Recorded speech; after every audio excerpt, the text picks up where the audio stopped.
Assalamualaikum warahmatullahi wabarakatuh. Perkenalkan, nama saya Putri Maulidina Islami dengan NIM akhir 215 dan rekan saya Britania Azan Nesa Misi Damai dengan NIM akhir 200.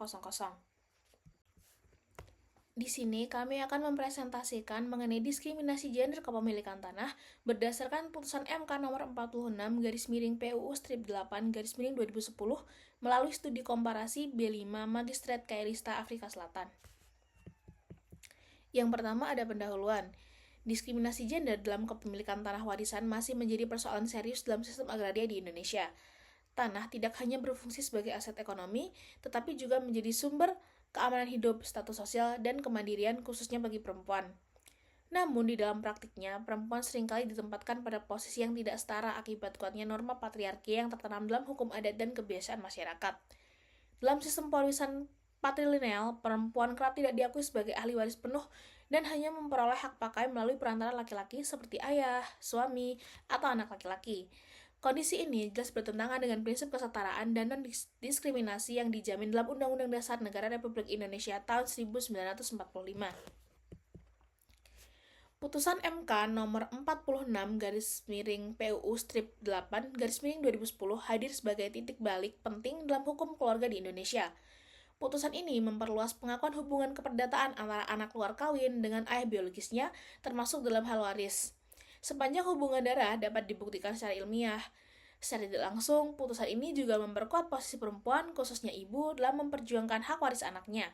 Meskipun demikian, pertanyaan utama yang muncul adalah, sejauh manakah putusan tersebut benar-benar mampu menghapus diskriminasi gender dalam kepemilikan tanah di tingkat praktik? Selanjutnya ada hasil dan analisis implementasi putusan MK nomor 46/PUU-8/2010. Secara normatif, putusan MK nomor 46/PUU-8/2010 memberikan dasar hukum yang lebih inklusif bagi perempuan dan anak luar kawin dalam sistem kewarisan. Dengan diakuinya hubungan perdata antara anak dan ayah biologisnya, perempuan dapat memperoleh legitimasi hukum yang lebih kuat untuk menuntut hak warisnya, termasuk hak atas tanah. Putusan ini juga berpotensi melindungi kelompok perempuan rentan seperti ibu tunggal dan pekerja migran perempuan, yang selama ini seringkali menanggung beban pengasuhan tanpa pengakuan hukum dari pihak ayahnya. Namun dalam praktiknya, implementasi putusan tersebut masih menghadapi berbagai hambatan. Lebih dari 1 dekade sejak putusan itu dijatuhkan, aparat desa sebagai garda terdepan administrasi pertanahan masih sering mengutamakan hukum adat dibandingkan putusan MK. Tidak adanya aturan teknis dan mekanisme pengawasan pasca putusan MK menyebabkan hak yang diakui secara hukum seringkali tidak terwujud secara nyata. Akibatnya, perempuan yang tetap harus bergantung pada persetujuan keluarga laki-laki atau tokoh adat untuk mengurus kepemilikan tanah warisannya. Selanjutnya ada hambatan sosial, adat, dan kelembagaan. Hambatan utama dalam akses perempuan terhadap kepemilikan tanah tidak hanya bersumber dari aspek hukum, tetapi juga dari faktor sosial dan kultural. Dalam masyarakat patrilineal, tanah dipandang sebagai milik garis keturunan laki-laki yang harus dijaga agar tidak keluar dari keluarga.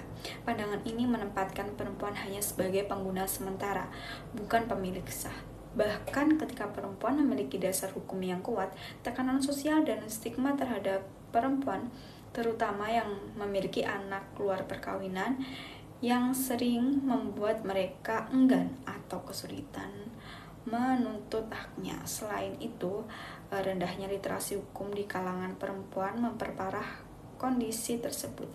Banyak perempuan tidak mengetahui bahwa hukum nasional memberikan perlindungan dan hak yang setara. Dominasi lembaga adat dan tokoh masyarakat yang masih bias gender membuat keputusan waris sering ditentukan oleh legitimasi sosial, bukan hukum negara. Kondisi ini menunjukkan adanya kesenjangan yang besar antara hukum tertulis dan realitas sosial di lapangan. Selanjutnya kita akan membahas tentang perbandingan dengan kasus B.V. Magistrate Kayelitsa.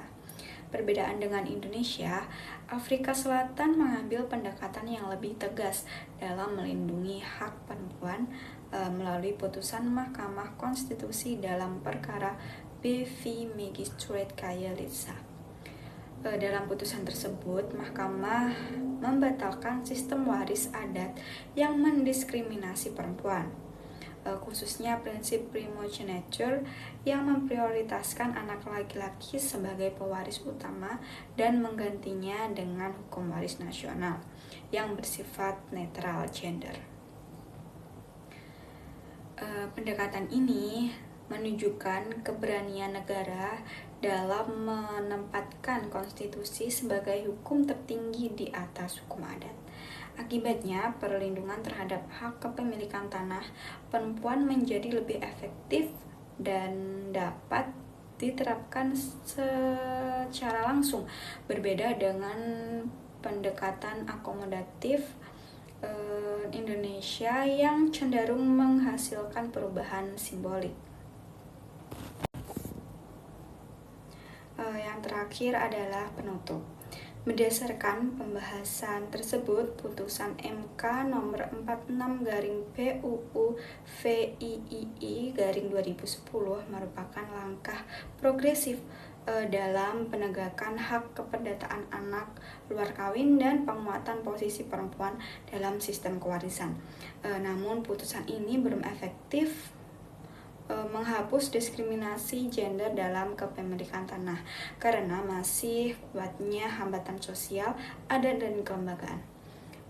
Pengalaman Afrika Selatan melalui putusan Bevi Magistrate Kayelitsa menunjukkan bahwa perlindungan hak perempuan memerlukan ketegasan konstitusional dan mekanisme implementasi yang jelas. Oleh karena itu, reformasi agraria berkeadilan gender di Indonesia perlu dilakukan secara komprehensif melalui penguatan administrasi, pertahanan, edukasi hukum, dan perubahan budaya.